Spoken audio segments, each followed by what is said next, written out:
ఈ ప్రపంచానికి జ్ఞానాన్ని ప్రసాదించడానికి పరమేశ్వరుడే అవతరించినటువంటి ఒక స్వరూపం, జగద్గురు స్వరూపం.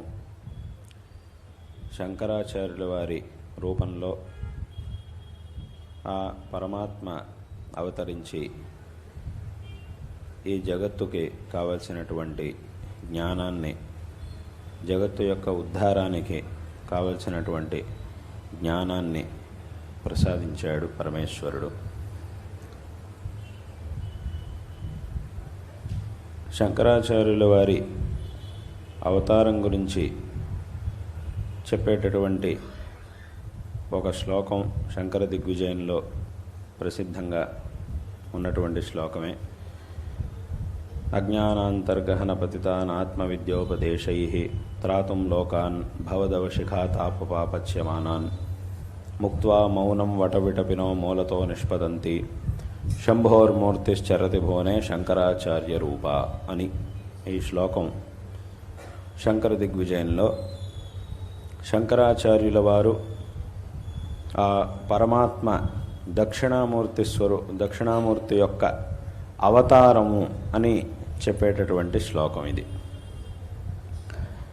ఇక్కడ ఈ శ్లోకంలో ఏం చెబుతున్నారు అనంటే, ఏ దక్షిణామూర్తి వటవృక్షం కింద తన యొక్క మౌనంతోనే ఋషులకి తత్వజ్ఞానాన్ని ప్రసాదిస్తూ ఉన్నాడో అటువంటి దక్షిణామూర్తి తన మౌనాన్ని విడిచి శంకర భగవత్పాదాచార్యుల వారి రూపంలో అవతరించాడు అనేది ఈ శ్లోకం యొక్క తాత్పర్యం.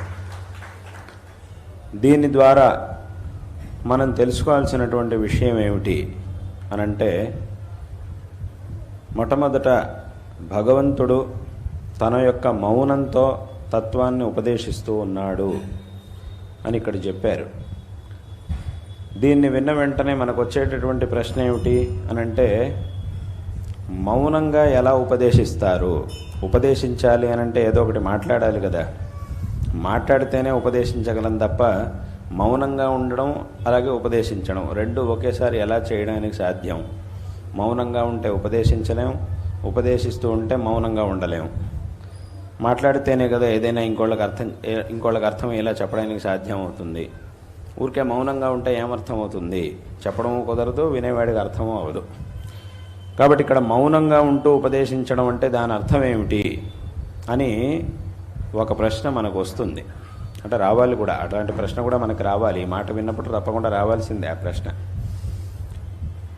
అయితే ఇక్కడ మనం తెలుసుకోవాల్సిన విషయం ఏమిటంటే, ఈ ప్రపంచంలో ఎన్నో విషయాలను ఉపదేశించాలంటే మాట్లాడాలి. మన మాటలతోనే ఉపదేశించడం అనేది సాధ్యం అవుతుంది అనేది వాస్తవమే. కానీ ఆ భగవంతుడు ఏ తత్వాన్నైతే ఉపదేశిస్తున్నాడో ఆ తత్వాన్ని పరిపూర్ణంగా ఉపదేశించాలి అనంటే దానికి మాటలు చాలవు. మాటల వల్ల ఉపదేశింపబడేటటువంటి తత్వం కాదది. ఎందుకంటే ఆ తత్వం అనేది అన్ని మాటలకి అతీతమైనటువంటిది.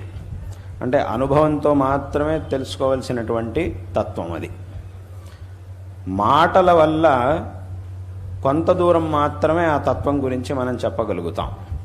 పరిపూర్ణంగా తత్వాన్ని సాక్షాత్కరించుకోవాలి అనంటే అది మాటలతో సాధ్యమయ్యేటటువంటిది కాదు. పరిపూర్ణమైనటువంటి తత్వాన్ని మాటలతో ఉపదేశించడం అనేది సాధ్యం కాదు. కావాలంటే ఆ తత్వానికి సంబంధించిన కొన్ని విషయాల్ని కావాలంటే చెప్పగలుగుతాం మాటలతో. ఆ తత్వ మార్గం, తత్వాన్ని పొందడానికి మార్గం ఏదైతే ఉందో ఆ మార్గంలో కొంత దూరం ఈ మాటలతో మనం వెళ్ళగలుగుతాం. కానీ అంతిమంగా తత్వాన్ని చేరుకోవాలి అనంటే మాటలతో మాత్రమే అయ్యేటటువంటిది కాదు.